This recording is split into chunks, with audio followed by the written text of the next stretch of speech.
A good quality shoe will not mask poor training. A good training can mask not a great quality shoe. It's time for some new shoes. What have I bought? Why have I bought them? Let's get on with it.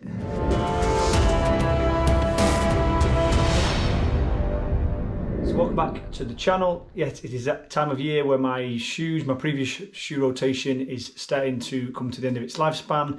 Most of my shoes now in my rotation are well past 400 miles, 700k. They're coming up to that kind of mark where you start to replace them at about 500 miles, 800k, depending on the shoe and obviously the wear it has gone through. So yeah, it's time to get some new shoes in the rotation. I've gone and bought 3 replacement shoes to supplement the ones I've got. I'm going to start to phase them in. So generally, yes, I have a 3 to 4 kind of shoe rotation, just because of the mileage I run, the types of runs I do. I like to have a shoe kind of not specific to that kind of workout, but again, I don't like to run in the same shoe for different things. You can do that, especially if you're a beginner and you're just kind of starting out 1 or 2 runs a week.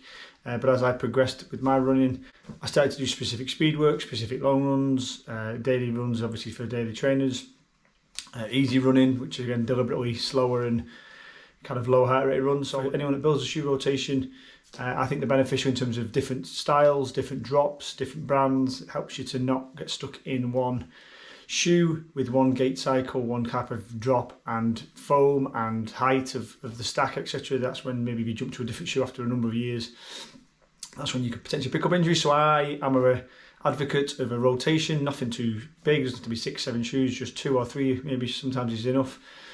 So yeah, I'm replenishing my 3 shoes. So my long run shoe, the Mizuno Wave Skyrise, I've had for about 18 months, is coming to the end of its life. Reebok Float Ride Energy 5, which is my daily trainer, is coming to the end of its life. The Brooks Ghost 14 is my easy run shoe, and that's starting to come to the end of its life, even though that's a really robust shoe that is also starting to wear down and start to be ready to be replaced. So yeah, I've bought 3 to replace them. I also have a trail running shoe, the Nike Pegasus Trail 3, which again is still going strong. That'll stay as my trail shoe. Yeah, I also have the Takumi Sen 8 as my speed day shoe. I got that 18 months ago on a big discount, because obviously it was an older shoe at the time. I think the 10 or 11 are out now, so it's quite an older model. However, it's still a really good shoe. But yeah, I've still got that in the rotation. That will still be used. It'll just now start to be maybe held back for maybe just PB efforts and race day efforts for 5 and 10k. And my other shoe is the Puma Deviate Nitro Elite, which again tend to be my longer run race day shoe. So half marathons and marathons is my race day shoe of choice at the minute.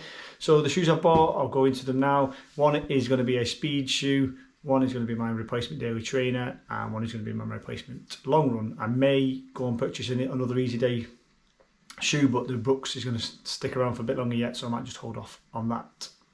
So what have I bought? I'm not the type of runner that just grabs the first shoe he sees. I like to research my purchases. I like to find the best deals. I like to find the best shoe that I think would fit well. I look ahead for the next 12 to 18 months, which is generally how long my shoes last, especially with a bigger rotation. A single shoe might last 6, 8 months if you're doing quite a lot of mileage in it. But obviously because I've got a rotation, they're all phasing in and out at the same time. They generally last for a period of time for about 12 to 18 months. So I say up to 800k, 500 miles, give or take. What have I gone for this year? So 2 years ago, I did a budget shoe experiment. I bought a really cheap Duramo 10, a really cheap Asics Jolt 3, and a New Balance 680 V7. Those were my easy/daily long run shoe and speed day shoe. In the end, they were my 3 I picked 2 years ago in 2023. Last year I went a bit more extravagant and decided to get really good quality shoes to compare and contrast. So yeah, what have I gone for this year? Now I've and ahed, and basically I've gone not back to what I wanted to do, but I believe that sometimes you can hide behind the quality of a shoe. A good quality shoe will not mask poor training. Good training can mask not a great quality shoe. So again, I've gone back to basics this year. I want to get back to just consistent running. So I've decided to go and get more budget shoes, some basic shoes, just to get the training, do the talking. The quality shoes that I've been utilising, I don't see the massive benefits. So there is obviously the 5% suggested benefit. So if you ran, say, a 20-minute 5k, if you wore a really good quality pair of shoes, you could potentially get yourself that minute back. And and you would essentially run the same distance in 19 minutes. But again, for the layman, the average runner, again, over the course of 5 or 10 or whatever, does it really matter that 1 minute, that 30 seconds here and there? So yeah, I've gone basic. So I'm going to go through the shoes I've gone for and how much I paid and why I've gone for them this year. So first up, the Daily Trainer. Those that follow the channel know I love the Reebok Float Ride. Again, still a great value daily trainer. Does everything, especially for the price you get them for, like 40, 45 quid. There is better daily trainers out there probably, but for the value, in terms of value bang for buck, there's not a lot for that price that you can do exactly the same as that. Yes, there's Nova Blast, etc., but they're way more expensive. This year, I've gone for an Adidas as my daily trainer, and again, read between the lines, the ones that followed from a few years back on the budget shoe experiment. You knew I absolutely loved the Duramo 10. I think I bought that for like 35 quid, and it was a punch well above its weight. It shouldn't, on paper, it shouldn't have been any good. It was really heavy, really poor foam, really dirt cheap. Had recycled materials on the top, so nothing about it should have been good, but it just worked for me in terms of the ergonomics, the design of the shoe, etc. So this year for my daily trainer, I've gone for the Adidas Duramo SL. So version 1 of the SL, I think the SL2 has just literally come out now. But again, at the time of purchase, a couple of weeks back, these were on obviously on a massive sale, and I've managed to grab these for £36. So again, dirt cheap. In the Duramo range, which means it's got exactly the same as the previous Duramo 10 had. It had light motion foam, design and again, feel of the shoe should be very similar. Slightly higher stack, which again should be doing me good. But yeah, for £36, hopefully I shouldn't go too far wrong.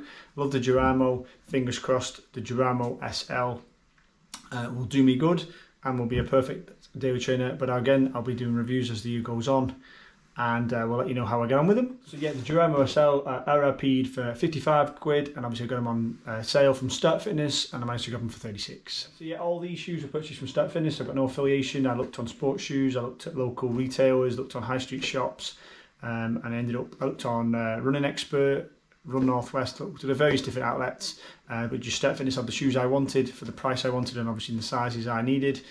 All my shoes are size 11, which is my normal footwear shoe size. So yeah, these all fit true to size. The next shoe was my long run shoe. So my Mizuno Wave Skies 3 has done me well. It's done a lot of mileage and it's now starting to fade. The foam's getting a bit firmer, the outsole's wearing down quite quick. So yeah, I had to replace that with what I've got planned for later in this year. I've got more long runs planned. So this shoe was RRP'd for 120. I got it on again on massive discount during the sale at Start Fitness for 45. So yeah, what's that? Nearly 60% off. And I went for the Puma Magnify Nitro. So again, the longer run shoe of the range. So I've obviously got the Puma Deviate Nitro Elite. I'm aware of the Deviate range, the Liberate, the various different Nitro shoes within that Puma range. But yeah, the Magnify is the one I've gone for. Again, went for this particular colourway, the water repellent upper. Not something I wanted, but again, it was the only shoe in my size with that kind of price range. I could have got the normal standard Magnify Nitro, but I think I would have probably paid nearly double the price. So gone for them. I will test out the water repellent properties of it as well. But yeah, just for that kind of bargain price, I couldn't turn it down. 120 down to 45. Hopefully be a really good long run shoe for later on in this year. And then finally, my new speed kind of workout shoe. So any kind of intervals, short reps, felt like maybe, but probably more likely to be short interval speed sessions, hill reps, etc. And it's probably the biggest gamble I've gone for. It's the cheapest shoe I have ever purchased, and that includes the ones from a couple of years ago when I spent £33 and £34. I picked up obviously one of these for £36 this year. The Duramo SL was only £36. So again, this is significantly cheaper than any of those. And again, I will be utilising it for my speed day shoe. I still have the Takumi Sen 8 in the background. It wasn't planned. I was hoping to maybe try a new brand. I was looking for maybe some Nike trainers, maybe even some Saucony shoes. Again, trying different brands that I've not really utilised. That's what I like to do as well, experiment with different brands. Wasn't planned, but I ended up getting another Duramo, but again just in the range, and it was the Adidas Duramo RC. So again, SL stands for super light, so the Duramo SL, which I'm using for my daily training, is super light. RC, I'm not actually sure what that stands for. It could be really cheap, which is what I've got these for. Put your comments in the put your guesses in the comments below what the RC stands for. Really crap could be, but yeah, so I paid £25 for these. RIP'd for 40, so they're not an expensive shoe by any means, but again also they haven't even got light motion foam, so it should be a really firm foam, but again in terms of the Duramo, the minimal rubber on the bottom. And again, got this colourway because it was the cheapest colourway. There was other options for slightly more expensive, but I couldn't really care less what they look like, really, most of the time. So yeah, the Duramo RC is my speed day shoe, and again, going off the experience with the Asics Jolt 3, which I really didn't like when I first got that a couple of years ago as a budget shoe. I ended up utilising that for speed work because it's so firm of a foam. Actually lent itself very well to speed work, and pummeling the pavement for short stints of time. The fact there's got very little give in the foam was a benefit. It helps you to snap your feet over nice and quick. So fingers crossed that'll be a decent speed chase shoe. And for 25 quid, if it's terrible, I'll just utilise it as a leisure day, as a leisure wear shoe, leisure trainer. Can't really go wrong. So there we go, 3 shoes: speed day shoe, daily trainer and long run shoe, all purchased for about £106 for the 3 combined, which is probably less than most people pay per shoe for their own shoes. But again, I'm somewhere in the middle. I do see the benefits of the quality shoes, like really high quality shoes. They do make things far more enjoyable. They do aid performance. They probably help with recovery because they don't quite bash your legs quite as much as the cheaper shoes. However, 2 years ago when I did this first experiment, I had no issues with injuries whatsoever. I loved actually the shoes in the end. The Jolt didn't get on with particularly well, but it eventually became a useful speed day shoe. These 3, again, hopefully will be of some kind of use. And again, touch wood, I shouldn't have any major injuries. I've got plans for, like I said, later in the year, which again, these are going to follow into. But yeah, look out for upcoming testing. I'm going to do initial runs in each of them. And then as always, I'll do kind of 50-mile review, 150-mile, 250-mile, etc. So I'll let you know how I get on. If they're terrible, I'll post a video to the channel and I'll let you know. As always, it'll be open and transparent. If they're actually really good and a kind of hidden gem, again, I'll also explain that. But yeah, I've got good high hopes for the Duramos because again, I've had previous experience with the Duramo 10. That was, again, on paper was a terrible shoe, but ended up being a really good shoe for me. And then the Magnify Nitro isn't particularly cheap. It's a good quality £120 RIP shoe. It's just I got it for a bargain basement price. So yeah, look out for all the testing and reviews coming up shortly. And as always, thank you for watching. Any questions, queries, drop them in the comments. I think all 3 of these shoes are still available. The RC may now have sold out with that being such a low price. The SL2s are now out and they're still really cheap, probably even cheaper than the ones I paid for the SL version 1. So if you're interested, go and grab them off various different websites. But as always, thank you for watching. Happy running. I'll see you all on the next one.